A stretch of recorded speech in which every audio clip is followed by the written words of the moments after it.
ഓം നമോ ഭഗവതേ സായിശ്വരായ. ശ്രീ സത്യസായി ഭാഗവതം അവതാര പ്രഖ്യാപനം എന്ന് 1940 ഒക്ടോബർ 20. ലോകമെങ്ങും ഭഗവാൻ ബാബയുടെ അവതാര പ്രഖ്യാപന ദിനമായി 1940 ഒക്ടോബർ 20 ആഘോഷിക്കുന്നു.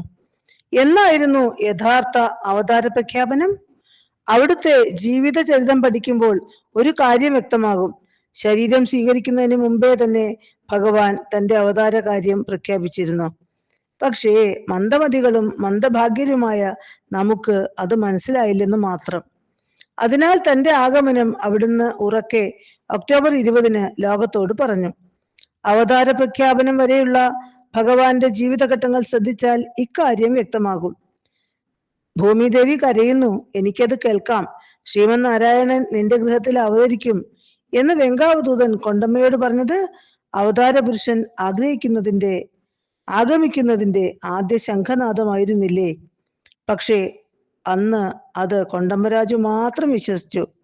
നാമഗിരിയമ്മ എന്ന 14കാരി രത്നാകര കുടുംബത്തിൽ നവവധുവായി വന്നപ്പോൾ കൊണ്ടമ്മ പറഞ്ഞു, ഇവളുടെ പേര് മാറ്റണം. ഇവളെ ഇനി ഈശ്വരാമ്പ എന്ന് വിളിച്ചാൽ മതി. ഈശ്വരന്റെ അമ്മയാകും ഈ പെൺകുട്ടി. അന്ന് എത്ര പേർ അത് ഉൾക്കൊണ്ടു? ഈശ്വരാഗമനത്തിന്റെ പ്രഖ്യാപനമല്ലേ അത്? ഈശ്വരാമ്പ പുലർകാലെ വെള്ളം കോരാൻ പോയപ്പോൾ കിണറ്റിൻ കരയിൽ വെച്ച് കണ്ട ദിവ്യ ജ്യോതിസ്, അതിന്റെ പ്രഭാവലയത്തിൽ ബാഹ്യബോധം നഷ്ടപ്പെട്ട സ്ഥിതി, പിന്നീട് താൻ ഗർഭിണിയായി എന്ന തിരിച്ചറിവ്, ഈ ദിവ്യാനുഭവം അവതാര പുരുഷന്റെ ആഗമനം വിളിച്ചോതിയതല്ലേ?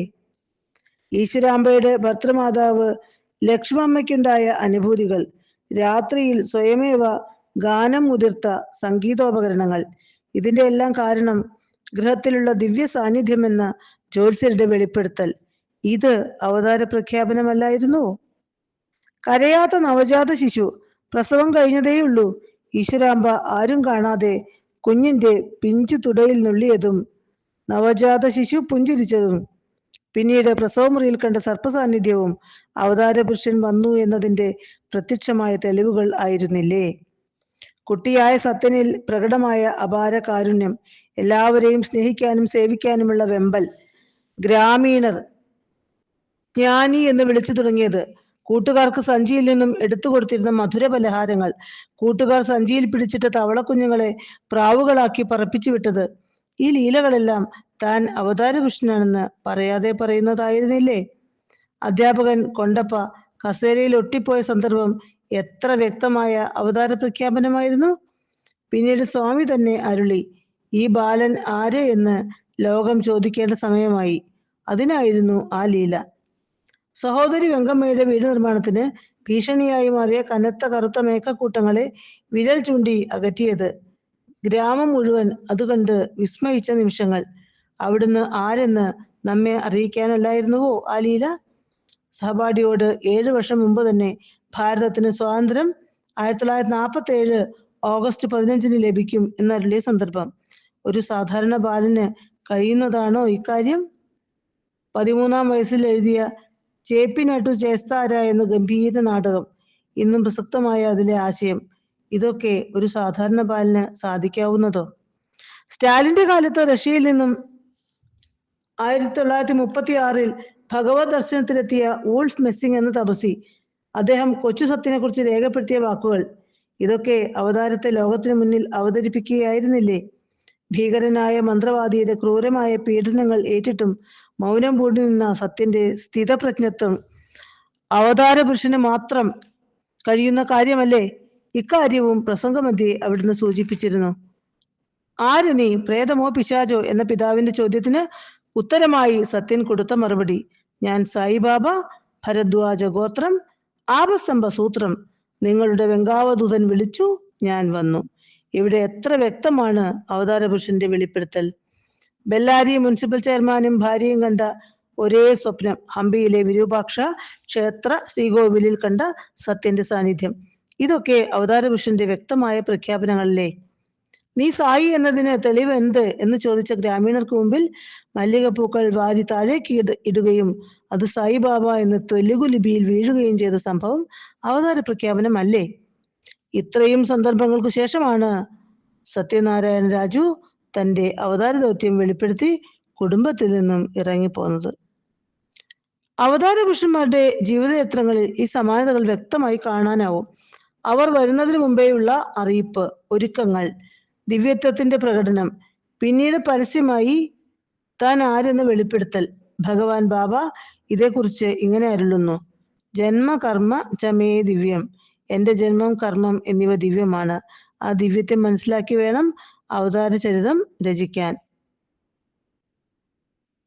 ശ്രീരാമ അവതാരം തന്നെ പുത്രകാമേഷ്ടി യാഗത്തിൽ നിന്നും സമ്മാനിതനായ ദിവ്യപ്രസാദത്തിലൂടെ ഐശ്വര്യരാമന്റെ ആകർഷണീയത, ഗ്രഹണപടുത്തം, കൗമാരപ്രായത്തിലെ ഉണ്ടായ യഥാർത്ഥ വിരക്തി, വസിഷ്ഠോപദേശം, വസിഷ്ഠരാമായണം, താടകാവധം, യാഗസംരക്ഷണം, സീതാപരിണയത്തിന് മുന്നോടിയായ ധനുർഭഞ്ജനം, ഭാർഗവ ദർപ്പശമനം, അഭിഷേക നിശ്ചയം, വിച്ഛിന്നാഭിഷേകം, വനയാത്ര, വിരാധ കബന്ധ ഖരദൂഷണ ത്രിശിരസ്സുകളുടെ വധം, സീതാപഹരണം, ബാലിവധം, സേതുബന്ധനം, രാവണവധം തുടങ്ങി സീതാപരിത്യാഗം, ശ്രീരാമ ശരീരത്യാഗം വരെയുള്ള കാര്യങ്ങൾ രാമനല്ലാതെ ആർക്കു ചെയ്യാനാകും? ഈ ലീലകളിലൂടെ എല്ലാം രാമൻ താൻ ആരെന്ന് ലോകത്തിന് വെളിപ്പെടുത്തി.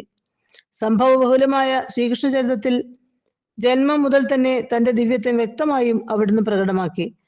അദ്ഭുത ബാലനായി തടവറയിൽ ആവിർഭവിച്ചതു മുതൽ പൂതന, തൃണാവർത്ത, ധേനുക, അഘാസുര, ബഗ, കേശി നിധനങ്ങൾ, രാസലീല, കംസവധം, ഗീതോപദേശം, കുരുക്ഷേത്ര യുദ്ധം, ദ്വാരകാധപതനം തുടങ്ങിയവയിൽ ഏതെങ്കിലും ഒന്ന് മാത്രം മതിയല്ലോ ശ്രീകൃഷ്ണൻ ആരെന്ന് വെളിപ്പെടാൻ. എന്നിട്ടും ബോധ്യപ്പെടാത്ത ലോകത്തോട് ഭഗവാൻ ഉറപ്പിച്ചു പറഞ്ഞു: ഞാനല്ലാതെ മറ്റാരുമില്ല ഇവിടെ. മത്തപരതരം ന അന്യത് കിഞ്ചിതസ്തി ധനഞ്ജയ. എന്നെ ആശ്രയിക്കൂ, ഞാൻ രക്ഷിച്ചു കൊള്ളാം. യോഗക്ഷേമം വഹാമ്യഹം. എന്റെ ഭക്തൻ ഒരിക്കലും നശിക്കില്ല. നമേ ഭക്ത പ്രണശ്യതി. ഇത്തരം പ്രഖ്യാപനങ്ങളിലൂടെ തന്റെ സർവേശ്വരത്വം അവിടുന്ന് സംശയലേശമന്യേ വെളിവാക്കി. ഈ കാലത്തിലും അതുതന്നെ സംഭവിച്ചു. കാലദേശങ്ങൾക്കനുസരിച്ച് ഭഗവത് ലീലകളുടെ രീതികൾ മാറി എന്ന് മാത്രം. സാരത്തിൽ എല്ലാം ഒന്നു തന്നെ. തന്നെ ഇനിയും ബോധ്യപ്പെടാത്ത ലോകത്തോട് ഭഗവാൻ ബാബ ഉറക്കെ വിളിച്ചു പറഞ്ഞു. 1940 ഒക്ടോബർ 20. ഇതാ അവതാര പുരുഷൻ വന്നിരിക്കുന്നു, ലോകത്തിന് വഴി കാണിക്കാനായി. ഞാൻ വിളിക്കാതെ വന്നവനല്ല. ആയിരക്കണക്കിന് ഋഷീശ്വരന്മാരുടെ, സജ്ജനങ്ങളുടെ പ്രാർത്ഥനയ്ക്ക് ഉത്തരവുമായി വന്നതാണ് ഈ സത്യസായി അവതാരം. ശരീരത്യാഗം വരെ അവിടുത്തെ ജീവിതം, കർമ്മം എന്നിവ ദിവ്യപൂരിതമായിരുന്നു. അത് മനസ്സിലാക്കി ജീവിതം പരിവർത്തനപ്പെടുത്തിയവർ ധന്യധന്യർ. ഓം തത്സത്ത്.